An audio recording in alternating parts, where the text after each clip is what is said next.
सोरठ 17 चल रहा है।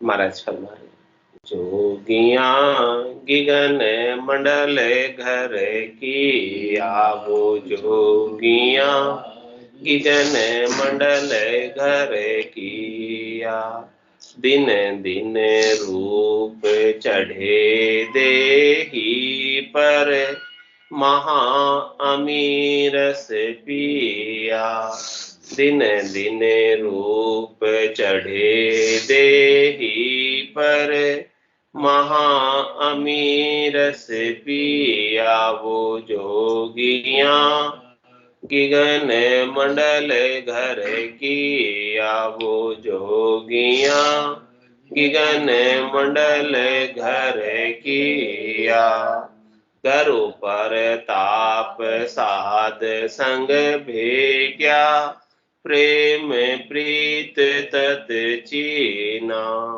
करु पर ताप साध संग भेट्या प्रेम प्रीत तत चीना निस दिन राम नाम लिव लागी बंक नाल रस पीना निस दिन राम नाम लिव लागी बंक नाल रस पीना वो जोगिया गिगन मंडल घर किया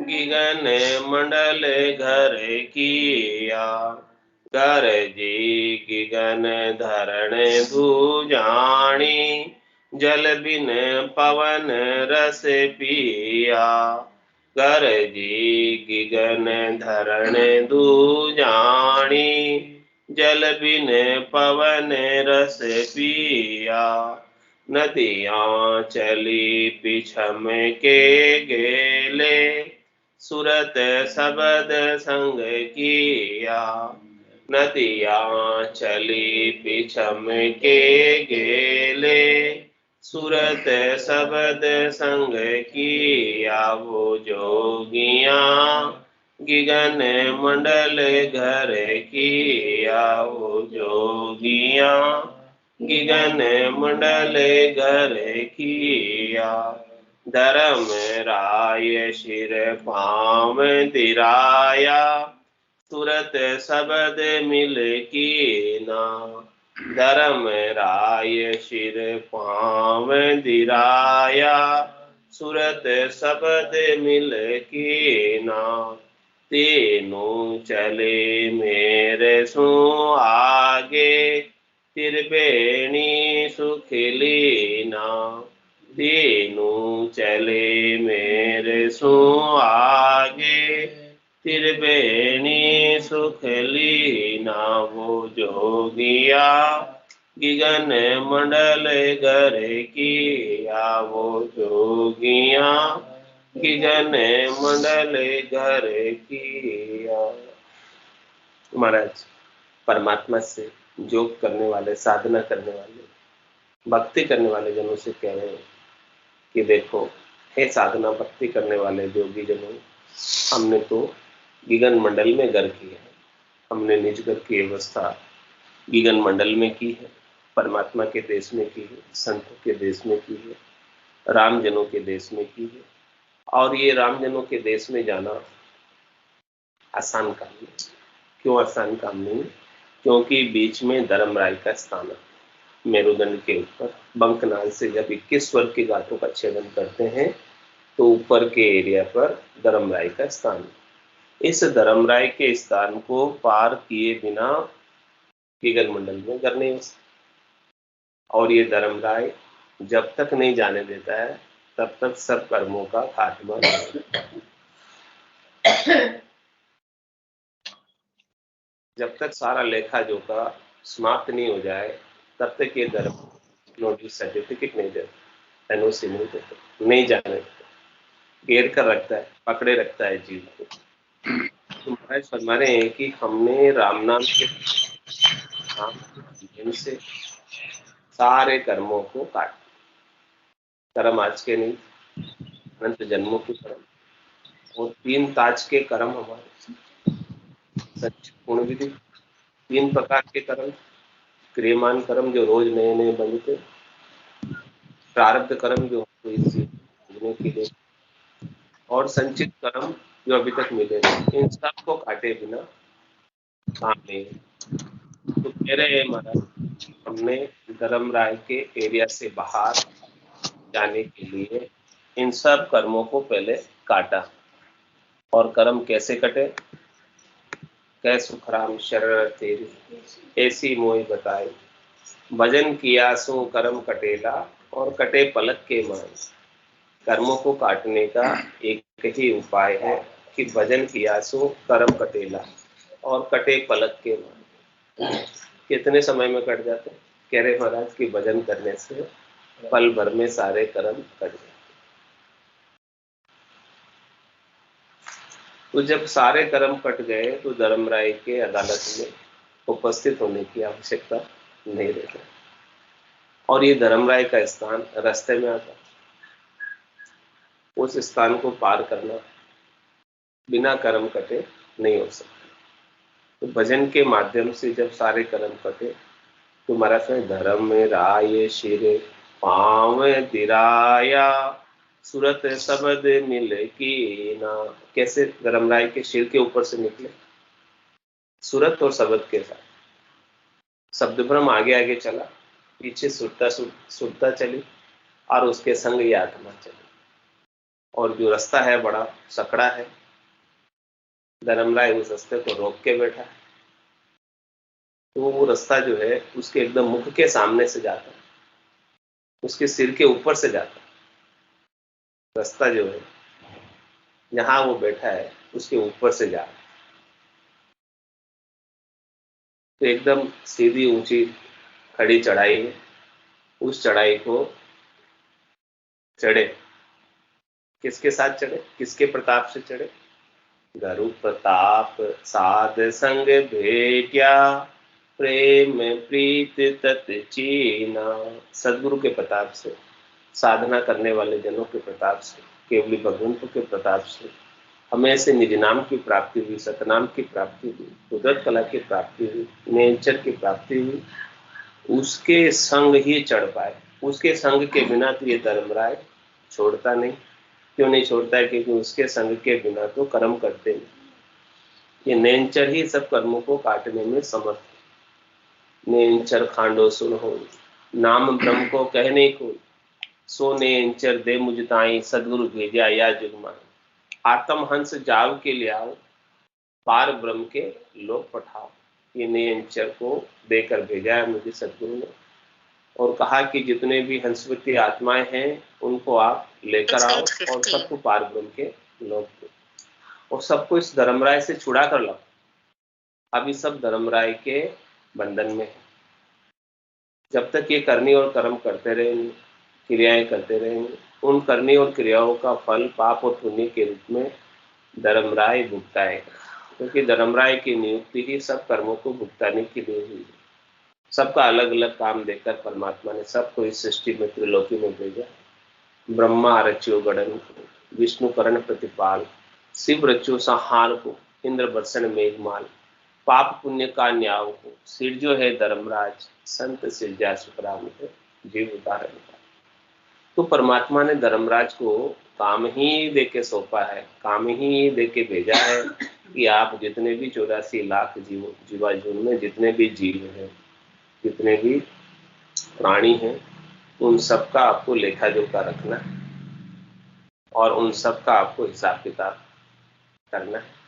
जिसने जिसने जैसा जैसा कर्म किया है उस कर्म के अनुसार आपको फल देना है, भुगताना है। तो जब तक करनी कर्म क्रिया करेंगे तब तक तो भुगतना ही पड़ेगा, छोड़ने वाला नहीं। देवी यू मार जताए जताए, कीड़ा कर्म क्यों भूलिया जाए, कहे यू बेण सुनावे बेण, अब को बताओ तुम्हारो कौन है सेन, कौन सेन। इस प्रकार से धर्मराय वचन कह के मार देता है, जता जता कर देता है, बता बता कर देता है कि बताओ आपने हंस हंस के तो सारे कर्म किए, हंस हंस किया न छूटे रोया, किया कबाड़ा हाथा, घड़ी घड़ी दम दम का लेखा, चित्रगुप्त का खाता। उसके खाते में तो एक एक घड़ी का, एक एक दम का, एक एक श्वास का लेखा है, जोखा है। बोलो अब आप उसको कैसे जुटला सकते हो? सब कुछ उसके पास हिसाब किताब है। उस हिसाब किताब का पास एकदम पक्का है, और वहां पर कुछ भी सफाई नहीं चलती है। कुछ भी वहां पर कितना भी रो लो, लेकिन वो दया नहीं करते, वो तो भुगता ही है। लेकिन एक निजनाम सतनाम कुदरत कला ऐसा कि वो इसके प्रभाव से सारे कर्म कट जाते और वो मार नहीं दे सकता। कर्म भुगता नहीं सकते, कर्म रहे नहीं, कर्म समाप्त हो गए। तो फिर धर्मराय भी इसकी हान मानता है, मर्यादा मानता है। वो साधना करने वाले, भक्ति करने वाले जनों का दर्शन चाहता है, पास में नहीं आता। ऐसी खास बात है निज नाम में। धर्मराय शिर पांव दिराया, सूरत शब्द मिल के ना, और तीनों चले मेरे सो आगे, त्रिवेणी सुख लेना। और तीनों नदियां भरपूर बहती हुई पिता पिंगला चितमना मेरुदंड से आगे चली, ऊपर की तरफ बढ़ी, धर्मराय के स्थान को पार किया, और त्रिवेणी के अंदर त्रिकुटी में संगम हुआ तीनों नदियों का। त्रिवेणी संगम में वहां पर साधना करने वाले, भक्ति करने वाले जनों ने खूब नहाने का सुख लिया। तीनों नदियों को संगम में स्नान किया।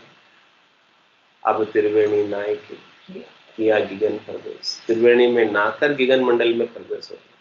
क्या करें, नहा धोकर स्वच्छ होकर जाते ना मंदिर में, इसी प्रकार से महाराज कह रहे हैं कि नहाना है, स्वच्छ होना है, तो इस आत्मा को स्नान कराना है, भीतर से स्नान कराना। शरीर का स्नान तो अपन ऊपर से कर ही लेते हैं, बाहर का वो व्यवहार तो अपन रोज करते हैं, वो भी करना आवश्यक है। लेकिन इस आत्मा का स्नान, मन का स्नान, भीतर का स्नान त्रिवेणी में होता है, त्रिकुटी में होता है, प्रयागराज में। ये त्रिकुटी त्रिवेणी यहाँ है। हाँ, ये संगम स्थान है जहाँ तीनों नदियां आकर मिल रही है। यहाँ जाजे जल डूल के निर्मल हो निरात, यहाँ जाना और यहाँ के त्रिवेणी संगम के जल में झूलना। झूलना यानी खूब आनंद लेना, हिलोरे लेना। यहाँ तीनों नदियां मिल रही है, तो तीनों नदियों का जल यहाँ पर आपको स्नान भी बोलते हैं। हाँ हाँ, तो यहाँ जाकर आप खूब स्नान का आनंद लीजिए। हाँ, ये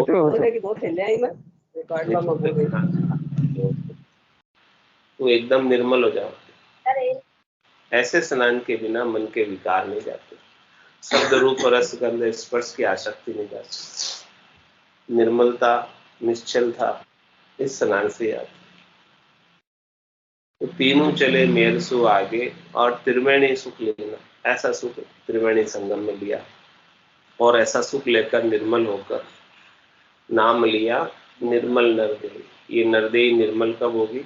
जब इस प्रकार से सदगुरु विधि से राम जी के नाम का श्वास उश्वास में रसना कागल्य के साथ रकार मकार का सुमरण करेगी, और शब्द ब्रह्म का आनंद सुरता लेती रहेगी।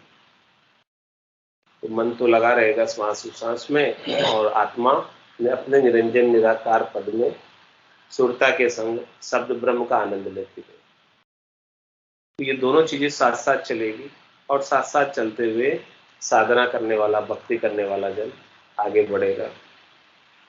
तो इस प्रकार से महाराज हमारे चंद्र सूर उलट पलटाया, सुखमण का संग लिया। चंद्र सूर कौन है? सूर्य नाड़ी, राइट हैंड साइड से पिंगला, और चंद्र नाड़ी लेफ्ट हैंड साइड से इड़ा। तो चंद्र सूर उलट पलटाया, अब ये उलट कर पलट गए। उलट पलटाया का क्या तात्पर्य? कि एक दूसरे में ऐसे मिक्स हो गए कि अब सुखमण ही रह गए, दिखते नहीं दोनों।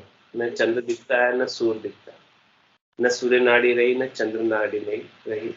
अब केवल सुखमणा नाड़ी ही ऊपर की तरफ बढ़ रही है। सुषुम्ना नाड़ी में, सुषुम्ना की धार में भजन हो रहा और ठंडी ठंडी शीतलता की लहरें आ रही। त्रिवेणी में जब खूब सारा जल है तो उस जल की शीतलता, जल की ठंडी ठंडी लहरें तो आएगी।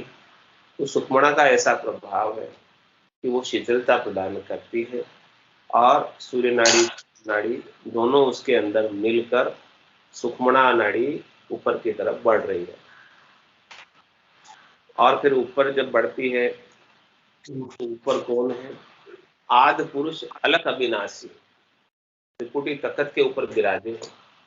आदि पुरुष अलख अविनाशी सौमिल हरिजन जी। कौन से परमात्मा से मिले? जो आदि पुरुष। आदि पुरुष यानी जिसका न आदि है न अंत है, अनादिकाल से, जिनकी कोई तिथि मिति नहीं है, जिनकी कोई सम्मत नहीं है कि इस सम्मत से आरंभ हुआ। जैसे विक्रम सम्मत से विक्रमादित्य के जन्म की तिथि से आरंभ हुआ, ईसवी सम्मत यानी ईसा मसीह के जन्म से आरंभ हुआ। ये सारे तिथि मिति सम्मत उनके जन्म से। लेकिन वो परमात्मा तो अजोनी है, अजन्म है, निरंजन है, निराकार है, अनादि। वो इस धराधाम पर शरीर धर के कभी आए ही नहीं। ऐसे आदि पुरुष, ऐसे अलग पुरुष, ऐसे अविनाशी पुरुष, जिसने शरीर धरा है उसका शरीर का तो नाश होना ही पक्का ही है। लेकिन जब ऐसे परमात्मा ने शरीर ही नहीं धरा तो उनका नाश कैसे हो? अविनाशी है, उनका कभी नाश नहीं होता। वो सत्य वैसे के वैसे रहते और वो अलग है। अलग का क्या तात्पर्य? वो लखने में नहीं आते चरम चक्षु से। आंखों के द्वारा उन्हें देख नहीं सकते, कानों के द्वारा उन्हें सुन नहीं सकते, नाक के द्वारा उन्हें सूंघ नहीं सकते, मुंह के द्वारा उन्हें बोल नहीं सकते और हाथों के द्वारा उन्हें पकड़ नहीं सकते, उनका स्पर्श नहीं कर सकते। ऐसे वो अलग परमात्मा है, इंद्रियातीत परमात्मा है, कालातीत परमात्मा है, समयातीत परमात्मा है। बाकी तो सब समय में आयु अवधि में बंधे हुए। उन परमात्मा की कोई आयु नहीं है, कोई अवधि नहीं है। उनकी वो कभी अवधि पार होते नहीं, उनकी कभी एक्सपायरी डेट होती नहीं। वो हमेशा वैसे के वैसे सत है, इसलिए वैसे के वैसे बने रहते। है सो सुंदर है सदा, नाही सो सुंदर नाही, नाही सो दिसे सदा, है सो दिसे। जो कल भी प्रेजेंट था, आज भी प्रेजेंट है और कल भी प्रेजेंट रहेगा। यानी भूतकाल में, वर्तमान काल में, भविष्य काल में जो हमेशा रहता है उसका नाम है सो सुंदर है सदा। जो है वही सुंदर है, जो हमेशा रहता है वही सुंदर है। ऐसे सत परमात्मा अति सुंदर है सो सुंदर है सदा, और ना ही सो सुंदर नहीं। और जो कल थे आज नहीं, या जो आज है कल नहीं रहेंगे, वो कैसे सुंदर हो सकते? ना ही सो सुंदर नहीं। और क्या करें? ना ही सो दिसे सदा। जो नहीं है वही दिखता है, यानी जो कल नहीं था आज दिख रहा है, या जो आज है वो कल नहीं दिखेगा। लेकिन चरम चक्षुओं से उसी के दर्शन होते हैं, वही दिखाई देता है जो माया के द्वारा रचा हुआ है। क्योंकि चरम चक्षु भी माया के बने हुए और इन चरम चक्षुओं से दिखता है वो सब भी माया ही। इन चरम चक्षुओं से माया की ही प्रतीति होती है, माया ही लखने में आती है। वो अलग अविनाशी पुरुष तो लखने में नहीं चरम। उनको देखने के लिए, उनको अनुभव करने के लिए सदगुरु की कृपा चाहिए, दया चाहिए, मेहर चाहिए। संतो कैया पत्नी आवे, वो संतो कैया पत्नी आवे, कृपा करे दया गुरुदेव, जब शिष्य का भ्रम जाए। बिना सदगुरु की कृपा के भ्रम नहीं जाते और सच्चे दर्शन नहीं होते। सदगुरु की कृपा से ही दिव्य नयन माया का खुलिया, ब्रह्म अखंडित सूझे, कै सुखराम ब्रह्म का खुलिया, परम धाम जब सूझे। दिव्य नयन खुल जाते हैं, ब्रह्म चक्षु खुल जाते हैं, भीतर के चक्षु खुल जाते हैं। उनसे ही वो आदि पुरुष अलग अविनाशी के दर्शन, उसके बिना नहीं होते। तो ऐसे अलग अविनाशी परमात्मा जिनका कभी नाश नहीं होता है, उसमें ये आत्मा मिल जाए। सो मिल हरिजन जिया। भक्ति करने वाले जन के जो केवल्य की भक्ति करते हैं, वो ऐसे परमात्मा में मिल जाते हैं। और किस प्रकार से मिल जाते हैं? जैसे बूंद मिली सागर, पकड़ सके क्या कोई करे। वो बूंद सागर का ही अंश थी, इसी प्रकार से ये आत्मा परमात्मा का ही अंश थी। ईश्वर अंश, जीव अविनाशी, चेतन अमल, सहज सुख राशि। ईश्वर का अंश से चैतन्य अमल है, सहज सहज में सुख की राशि, आनंद की राशि है, लेकिन अपने सच्चे स्वरूप को भूल गए और दुख में पड़ गए, भूलवश, माया का संग करने की वजह से, अज्ञानतावश। लेकिन जब सदगुरु ने जब ज्ञान करा दिया, सदगुरु ने सच्चा सत्स्वरूप का भेद बता दिया कि तेरा सच्चा स्वरूप सत्स्वरूप तो ये है, वो नहीं जैसे तू समझ। दह गए के अभिमान में उलझ गए। दह गए का अभिमान क्या है? मैं मेरी में अवध मान, जन्म बदी तो बातम, सिमरन सौदा कदे न कीना, यो हीर मुसायो। मैं और मेरी क्या, ये शरीर में हूँ और ये शरीर से संबद्ध संसार मेरा है। इसी में पूरी आयु अवधि को बिता दिया और इन सब के कामों में लगकर पूरे जन्म को व्यर्थ की बातों में, व्यर्थ के कार्यों में लगाकर ऐसे ही बिता दिया। लेकिन जब सदगुरु ने सच्चा भेद दिया, सच्चे स्वरूप की जानकारी कराई कि हे आत्मा, तेरा सच्चा स्वरूप तो ये है, वो नहीं, तू हमेशा आनंद पद के अधिकारी है। तू अपने आनंद पद के अधिकार को छोड़कर क्यों फालतू दुख में पड़े? सुख जहाँ दुख, दिवस जहाँ रजनी, जहाँ जन्म जहाँ मरना, ज्ञान विचार बुरा का देखो, काल पास क्यों पढ़ना? क्यों तू काल की फांसी में पड़ी हुई है? क्यों बार बार जन्म में आ रही है, मरण में आ रही है? क्यों नहीं तू हमेशा हमेशा के लिए परमात्मा के संग ही, अमर अविनाशी पुरुष के संग ही अमर अविनाशी हो जाती है। यदि तू एक बार अमर अविनाशी पुरुष में मिल गई तो फिर तुझे मरने की आवश्यकता भी नहीं रहती। यहाँ तो मरने की आवश्यकता है, नहीं चाहते हुए भी मरना पड़ता है यहाँ, क्योंकि काल की सीमा में है, काल की सीमा से बाहर नहीं हुए, इसीलिए मरना। जब वो कालातीत परमात्मा मिल जाएंगे और ये आत्मा उसमें जाकर, सागर में जाकर मिल जाएगी, सुख के सागर में, तो फिर वो हमेशा हमेशा के लिए सुख में समाये रहेगी। दुख के लिए आना नहीं पड़ेगा उसे, दुख भोगने के लिए। जो सुख चाहे तू सदा, शरण राम की ले, के नानक मेरे मना, ये दुर्लभ मानुष जो। सुख का सागर राम है, दुख का भंजनहार, राम चरण तजिए नहीं, भजिए बारंबार। ऐसे राम जी के नाम का सुमरण बारंबार करते करते जिसको याद करते हैं ना, उसी में मिल जाता है। जो राम जी को याद करेगा राम जी मिलेगा, और जो अन्य किसी को याद करेगा उसी में मिलेगा। जिसकी याद बनी रहती है अंत समय तक, अंत मती सो गति, अंत समय तक जिसकी याद बनी रहती है वो उसी में जाकर। और अंत समय तक याद किससे बनी रहेगी?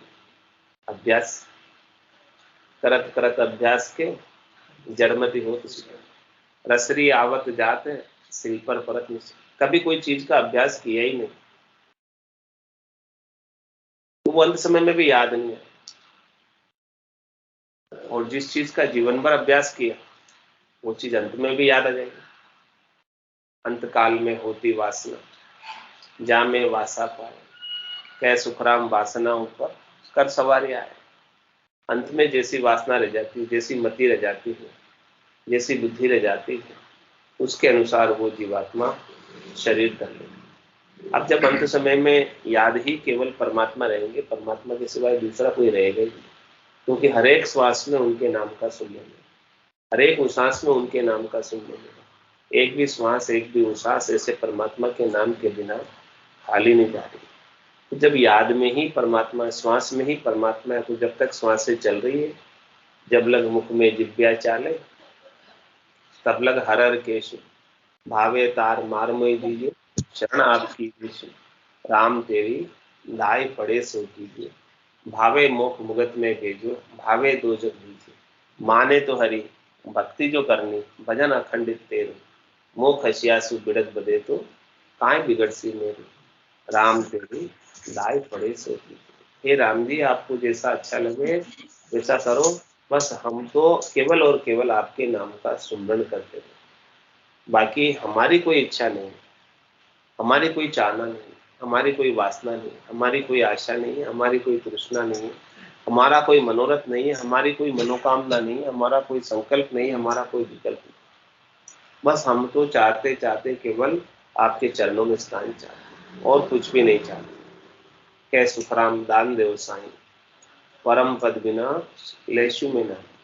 बस मुझे तो परम पद चाहिए, आनंद पद चाहिए, केवल पद चाहिए, और कुछ नहीं चाहिए। त्रिलोकी में फल नहीं चाहिए, त्रिलोकी में सुख नहीं चाहिए, कोई पदवी नहीं चाहिए, कुछ भी नहीं चाहिए। इस प्रकार से तीन लोक सो भया उदासी, जे जन अमरलोक का वासी। इस प्रकार से तीन लोकों से जो उदासीन हो जाता है, वो ही अमरलोक का वासी होता है। सो मिल हरिजन जिया, ऐसे भक्ति करने वाला जन ऐसे परमात्मा में मिलकर हमेशा हमेशा के लिए जीवंत हो जाता है, हमेशा हमेशा के लिए अमर हो जाता है। ये अमर पद की प्राप्ति का उपाय महाराज बता रहे हैं कि जोगिया गिगन मंडल घर की, या वो जोगिया गिगन मंडल घर की, या दिन दिन रूप चढ़े देही पर, महा अमीरस पिया।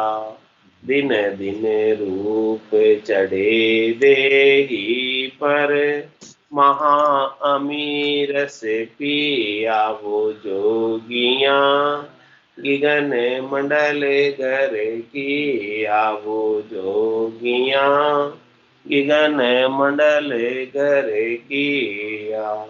निस दिन ध्यान लगा सुने माही, मन निज मन होए चीना। निस दिन ध्यान लगा सुने माही, मन निज मन होए चीना। जन सुखे राम मिल्या सुने सागर, पीव परस अंग बीना। जन सुखे राम मिल्या सुन सागर, पीव परस अंग बीना। वो जोगिया गिगन मंडल घर किया, वो जोगिया गिगन मंडल घर किया। जिसका ऐसा घर गिगन मंडल में बन जाता है, जिसका आसन जिसका ध्यान गिगन मंडल में लग जाता है, तो महाराज तुम्हारे निच दिन ध्यान लग गया सुन मान, रात और दिन अब ध्यान उस सुन सागर में रहता, वहां से ध्यान हटता नहीं। खाते पीते उठते बैठते जागते सोते ऐसी डोर लग जाती, ऐसी लीव लग जाती है कि वो सुन सागर का आनंद लेते हैं, और वो आनंद इतना भरपूर है कि उसके सामने दूसरे सब सुख फीके लगते हैं। तो जो चीज फीकी लगती है उसके तरफ मन आकृष्ट नहीं है। पहले तो शब्द रूप रस गंध स्पर्श के सुख अच्छे लगते थे, क्योंकि ये सुख अपरबल है, भारी है, इसीलिए जो है ये मन उन्हीं में लगा रहता है। ये प्रकृति मन अपमन उन्हीं में लगा रहता है। लेकिन जैसे ही सदगुरु की कृपा से दया से महर से सुन सागर में ध्यान लग गया, गिगन मंडल में ध्यान लग गया, विदेही मंडल में ध्यान लग गया, वहां का दुनियात्मक शब्द का अनद नाद जिंग सोहंग अगम एक के बाद एक ध्वनि का आनंद आने लगा, तो ये मन भी जो है निजमन हो गया। ये पहले मन खिलवाड़ करता था, ये मन जो है पहले भजन करने नहीं देता था, ये संसार की ओर सुरता को लेकर जाता था। कभी शब्द में ले जाता था, कभी रूप में ले जाता था, कभी रस में ले जाता था, कभी गंध में ले जाता था, कभी स्पर्श में ले जाता था। लेकिन अब निज नाम के प्रभाव से इसका भी हृदय परिवर्तन हो, वो निज नाम की जागृति से अपमन प्रकृति मन निज मन में कन्वर्ट हो गया, बदल गया, रूपांतरण हो गया उसका। तो महाराज फरमा रहे हैं कि ऐसा निज नाम का जबरदस्त प्रभाव हुआ कि मन निजमन होए चीना। मन को निजमन के रूप में हमने देखा। पहले तो ये बहुत भागता था, बहुत दौड़ता था, लेकिन अब ठहर गए, स्थिर हो गए, निज नाम के प्रभाव से ही ठहरा। नाम और निज नाम में ही सामर्थ्य, शक्ति, ताकत है कि इस मन को ठहरा सकते। बाकी तो ये मन बड़ा जोरावर है, जबरदस्त है, अपरबल है, अपने कहने से तो ये मानता नहीं। करोड़ जतन लख जापता, 5 बस नहीं है, और लिव ला गया सुखराम के सहजे ही सब बस। निज नाम की जब डोर लग जाती है, लिवबंद सुमरण होने लग जाता है, तो ये प्रकृति मन स्वतः ही बस में हो जाता है। इसे बस में करने की आवश्यकता नहीं, और इसके बिना कोई कितना ही इसको इंद्रियों का दमन करने का, अंतर इंद्रियों का शमन करने का प्रयास करे, लेकिन होती नहीं, बात बनती नहीं। करोड़ जतन लख जापता, 5 बस नहीं है, लिव ला गया सुखराम के सहजे ही सब बस। सहज सहज में बस में करना है तो ये केवल एक ही उपाय, ये सहज योग है, राजयोग। तो कुछ करना भी नहीं पड़े और सब कुछ कार्य ऑटोमेटिक गेबाउ स्वतः ही होने लगे। यही ज्ञान से विज्ञान है। विज्ञान के अंदर सब कार्य ऑटोमेटिक होता है, ऑटोमेशन ही विज्ञान स्वतः होता है। तो महाराज फरमाने कि जब ऐसा सदगुरु का ज्ञान प्राप्त हो तो घट के भीतर ज्ञान से विज्ञान जागृत हो जाता है, और विज्ञान में सब काम ऑटोमेटिक स्वतः सहज सहज में होने लगता है, जिसमें कुछ करने क्रिया की आवश्यकता भी नहीं रह जाती, बाहर के उपाय की आवश्यकता नहीं जाती। जो कुछ करना है शब्द ब्रह्म करेगा। कह सुखराम शब्द की महिमा, कहता बढ़िया न कहा, साधन ध्यान बिना सुन सिमरन, लिया अमर घर जाने। ऐसे अमर घर में लेकर जाने वाला ये शब्द ब्रह्म। निस दिन ध्यान क्या सुने माही, मन निज मन होए चेना। अब ये सहयोगी हो गया, निज मन ले जाने में, परमात्मा के देश में जाने में संयोग करने लगे। पहले तो ये परमात्मा से वियोग कराने वाला था, अब जब इसका परिवर्तन हो गया तो ये संयोग कराने वाला हो गया, वियोग कराने वाला नहीं रहा। तो जन सुखी राम मिल्या सुन सागर, पीव परस अंग भीना। इस प्रकार से महाराज फरमा रहे हैं कि सुन के सागर में मिल गए, आनंद के सागर में मिल गए, गर्क हो गए, गर्ताब हो गए, और अपनी इस आत्मा ने पति स्वरूप परमात्मा को अरस परस कर लिया, दीदार कर लिया, एक मेक हो गई, और अंग से अंग उसके मिल गए। तो अब वो तो आनंद के अंदर सराबोर रहती है, मगन रहती है, गर्क गर्काप रहती है। अब वो एक पल के लिए भी ऐसे परमात्मा को छोड़कर अन्यत्र कहीं नहीं जाती। ऐसी स्थिति महाराज फरमा रहे, जोगिया गिगन मंडल घर की, वो जोगिया गिगन मंडल घर किया, दिन दिन रूप चढ़े देही पर, महा अमीर से पिया। दिन दिन रूप चढ़े देही पर, महा अमीर से पिया, वो जोगिया गिगन मंडल घर किया, वो जोगिया गिगन मंडल घर की। बोलो राम सतगुरु देव जी महाराज ने धन्य हो, धन्य हो।